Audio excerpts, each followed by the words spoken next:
बिस्मिल्लाहिर्रहमानिर्रहीम। कराची से पाकिस्तान तहरीक-ए-इंसाफ़ और तहरीक लब्बैक पाकिस्तान को इस इलेक्शन में कितने वोट मिले हैं, जबकि 2018 के इलेक्शन में तहरीक लब्बैक और पीटीआई को कितने वोट मिले थे, ये आज की इस वीडियो में आप लोगों को तफसील के साथ बताऊंगा। और ये भी बताऊंगा कि किस पार्टी के जो वोट हैं वो 2018 की निस्बत इस इलेक्शन में ज़्यादा हुए हैं और किस पार्टी के कम हुए हैं।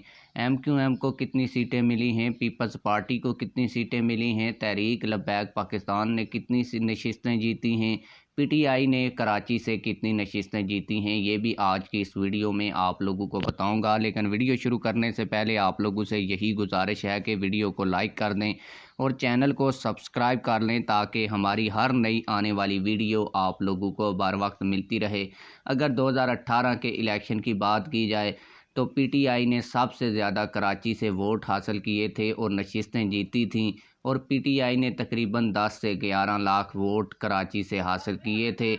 दूसरे नंबर के ऊपर एमक्यूएमआई थी जिसने 7 लाख वोट हासिल किए थे, और तहरीक लब्बैक पाकिस्तान ने भी तकरीबन 4 लाख वोट हासिल किए थे। और तहरीक लब्बैक पाकिस्तान ने कराची में तीसरी पोजीशन हासिल की थी। चौथा नंबर था पीपल्स पार्टी का।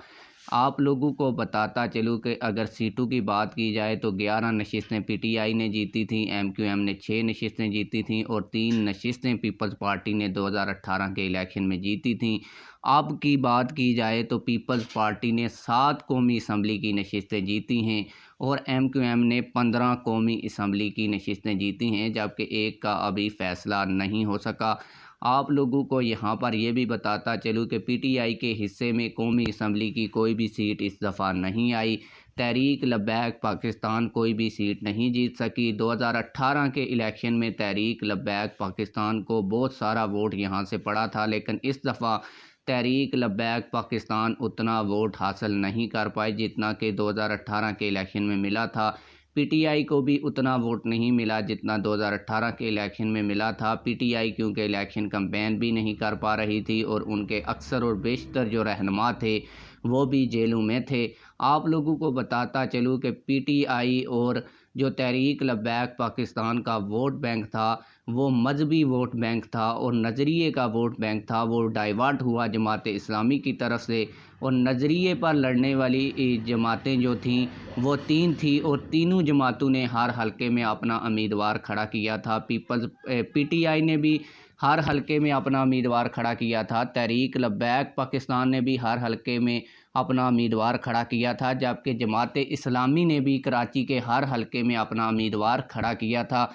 आप लोगों को बताता चलूँ कि जो नज़रिए का और मज़हब का वोट था वो तीनों पार्टियों में डाइवर्ट हो गया, जबकि जो नून लीग थी और एमक्यूएम थी इन्होंने सीट एडजस्टमेंट की हुई थी। जिस हलके में एमक्यूएम का उम्मीदवार था वहाँ पे नून लीग का उम्मीदवार नहीं था। पीपल्स पार्टी ने भी 7-8 हलकों पर अपने तगड़े उम्मीदवार खड़े किए थे और जीडीए ने भी एमक्यूएम की जो है वो हमायत कर रखी थी कुछ हलकों में, और कुछ हलकों में पीपल्स पार्टी की हमायत कर रखी थी। इसी वजह से ये जो सारी सीटें हैं सीट एडजस्टमेंट की वजह से वो एमक्यूएम और पीपल्स पार्टी के खाते में चली गई, और दूसरा इनको इस्टेब्लिशमेंट की सपोर्ट भी हासिल थी। आप लोग इस हवाले से क्या कहते हैं कमेंट सेक्शन में हमें अपनी राय से ज़रूर आगाह कीजिएगा। मिलते हैं किसी और वीडियो में।